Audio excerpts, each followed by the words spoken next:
Welcome back for another video. Today I am going to be sharing with you my curriculum reviews for my third grader.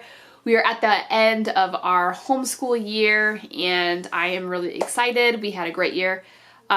We still have about 20-ish days left, so we're still like finishing up some of our independent work and our read alouds, but we are finished with our core subjects, and so I will share those with you guys today. I just did one for my kindergartner, so I will link that above if you guys are interested in that. Go ahead and take a look at that if you have a kindergartner coming up or you just kind of want to hear what I have to say about that. But we're just going to jump into my third grader's curriculum for this year. Okay, so I'm going to get started with science. This year we did a completely new science program from Journey Homeschool Academy. I've done a whole review on this curriculum, and so if you're interested in it, go and check that out. I can link it up above here also. But it'll also be in the description box below. And so I'll put all of the curriculum that we're using in the description box. But this is the one we did this year, which is Earth Science Explored. This is their elementary version. They have a middle school level of science courses and a high school level of science courses. So if that serves you, you should go check them out. They're a really great company. This is an online-based program, and so how it works is on Monday they would watch a lesson video on the website, and then they would take a quiz. Usually it's between 7 and 10 questions, not overwhelming at all. And then there's memory work involved, there's copy work involved, and then some kind of an experiment or an activity. And so this was an amazing resource this year. I'm so thankful that we found it. We are continuing with this next year with physical science, which I'm really excited about because it's a brand new course. And so my kids absolutely loved their history or their science this year, so we finished that up. And then for history, we did Tuttle Twins American History Volume 1. We are going to do Volume 2 next year. And so basically I did a flip through of this also, but we did not do this every day. We just utilized this when I wanted to. And I loved our history course this year. The chapters were fun and engaging. The information was just out of this world awesome. I learned so much, my kids learned so much, and we had really, really great conversations.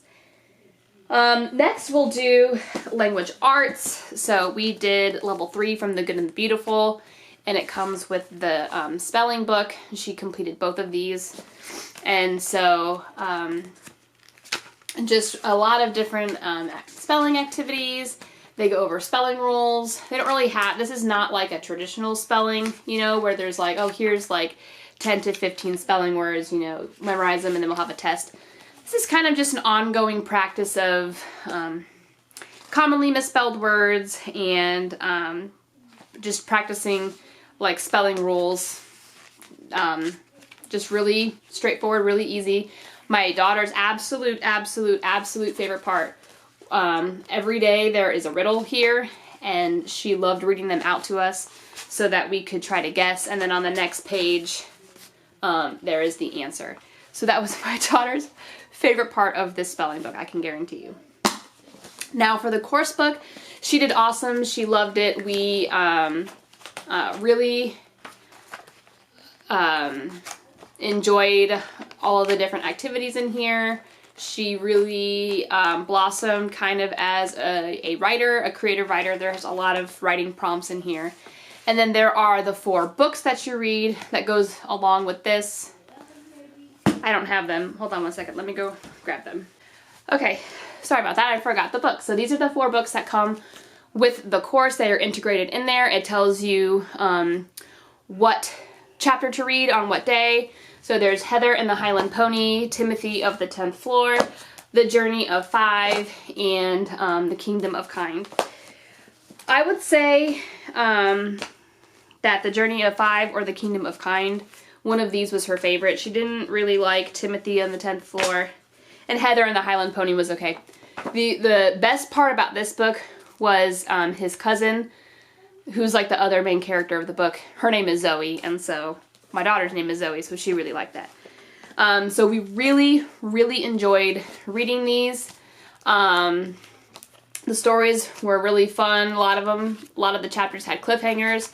And I really like how there is a student portion and a parent portion, so that way you're like both reading together. Now at the beginning, I will say this, at the beginning of every chapter, there are some phonics principles that you can go over. We never used a lot, like we never did any of these, the phonics practice. We just went right into the reading chapter. And I was okay with that. They're there if you want to use them. They are in every book. Let's see. Yeah, so here's more phonics practice. They're at the beginning of every chapter of all of these books, but we never did them. So if you want to use them, use them. If not, it's totally fine. So these were the 4 books that came with the level 3 language arts. Now I will keep these on my shelf back here for my next daughter, who will be in 1st grade next year. So we have a few years before we get these back out, but yeah. My son did this course last year. He really loved these books. My daughter did this course this year. Loved these books. So A+ on language arts. Next, I have To Every Nation. This is from Not Consumed Ministries. I love all of the things that Kim Soar just puts out. Her company is an amazing company and really great. We used it a little bit. What I love in the beginning is it has a suggested schedule for all of the missionaries that you do. It has the missionary list that you're going to cover for the year right here. So here are some of the missionaries. And we are finishing up with William Carey. I did the last couple out of order just because, well, okay, so right here you can see I bought all of the books, all of these. They are the Christian Heroes Then and Now. And so I bought the whole list on here. But I realized very quickly, 1, it is a lot of reading. It takes a very long time. And 2, they were on my library app on my phone. And so for like basically the entire year, I think I read the first book like halfway through before I figured this out. But all of those books are online, either from Audible or your library app or something. And we listen to them as read-alouds in the car. Not listen to them at home at all. We have lots of different like extracurriculars that we were involved in this year, and so going to and from those different places, we just read those in the car, and we got through almost all of them. We took a little bit of a break, and so we only have 2 books left after William Carey. That's the one we're finishing up right now. But so basically how this is set up, and I can do a flip through of this also if you are interested. But basically you read a little bit about the missionary, and then you answer some questions, and you learn a little bit about the geography of where they're going, and like what the prevailing religion is there, what the flag looks like, what language the people speak there, and everything. And it is definitely a great resource to have, because there's copy work in here, and then again there's more fill in the blanks that you get to do. You could do a research project out of it. And so we did about 3 missionary studies in the book. And then we stopped using the book, and then we just read all the other books as read-alouds. And we absolutely loved reading all of these stories of those amazing people and their dedication to the Lord. So we didn't utilize this as much as I would have liked, but sometimes you just kind of have to go with it. So To Every Nation, we really enjoyed the books in there. And then she did Explode the Code, level 4, level 4.5. I have used Explode the Code now for like 3 or 4 years, and so I love it. It's very easy for them to do, completely hands off from me, And then she finished up level 4 of handwriting. So she was practicing more of her cursive, and she's starting to have very beautiful cursive. She also worked halfway last year and then halfway through this year on typing 1. I did not have her start typing 2 because my son is using it, so next year she will start typing 2 and he will go on to typing 3. And so she did typing 1 for half of this year, loved it, really coming along with her typing. Math, we did Simply Good and Beautiful Math 3 this year, and so my son did this like 2 years ago, and so she still remembers some of the like lessons in here, so she was really excited to start this, and she utilized the Math 3 box. And then when my son was doing this course, I bought the musical multiplication books.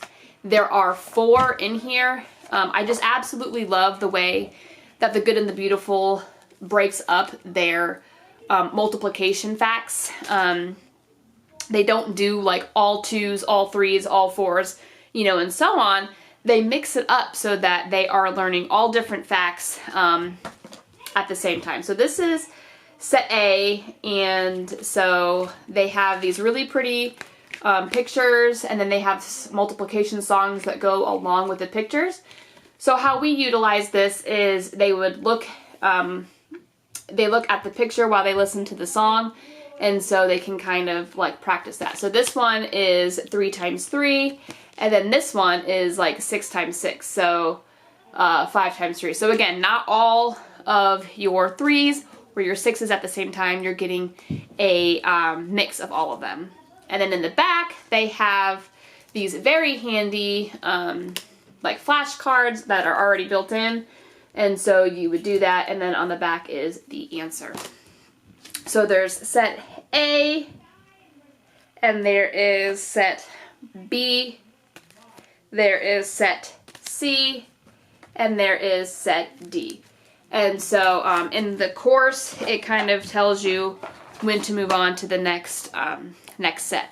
So she used these books and listened to the songs as well as her course, and that is how she learned her multiplication facts. She did awesome with this math program, and I love Simply Good and the Beautiful Math for lots of different reasons, but that's that. So those are all of the physical curriculum that we use this year that I have to show you. The absolute last thing that I am going to talk about in this video is Night Zookeeper. We are not affiliated with them at all, but I just absolutely love Night Zookeeper. And we use that almost every other day to kind of just practice, you know, creative writing and grammar skills and all of the different topics of the language arts that Night Zookeeper covers. They absolutely love it. They all have their own account, and so they can like look at other each other's like animals that they create and all of that stuff. So I will link Night Zookeeper down below. If you've not heard of it, I highly encourage you to check it out. It's so much fun, and they're actually learning as they play. So that's all I have to show you guys for this curriculum review. Thank you so much for watching. It is a bit lengthy, but I had a lot to show you. So the next video I will be putting out is for my son's 5th grade curriculum review, and that will be coming out pretty soon, so don't miss that video. I will see you then. Bye!